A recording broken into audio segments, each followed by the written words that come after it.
افغان ورزشکارانو ته تازه او ښه خبر راورسېده. دوستانو، پریس نیوز چینل ته ښه راغلاست. په دې هیله چې روغ رمټ به یئ. اولمپیک له افغان ورزشکارانو سره $580,000 مرسته اعلان کړه. د دې کمیټې مشر ټوماس باک په دې هدف پرون ناوخته خبریالانو ته مهمې ویناوې کړې دي. دا چې څه یې ویلي په ویډیو کې راسره وګورئ. اولمپیک له افغان ورزشکارانو سره $580,000 مرسته اعلان کړه. د دې کمیټې مشر ټوماس باک په همدې هدف پرون ناوخته خبریالانو ته ویلي دي چې د افغانستان اسلامي امارت له افغان ورزشکارانو سره د دوی بشري مرسته منلې ده او ملاتړ یې کړی.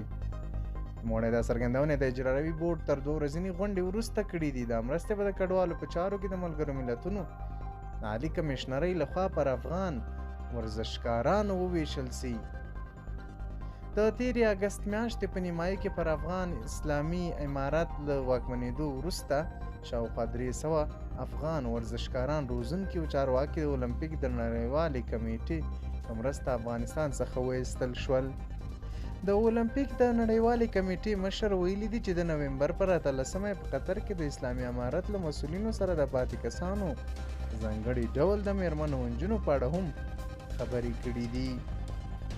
اولمپیک په داسې حال کې د افغان ورزشکارانو له ټولنې سره د مرستو خبر ورکوي چې نړیوالو بنسټونو پر روان ژمي کې په افغانستان کې د بشري ناورین د رامنځته کېدو خبرداری ورکړی دی.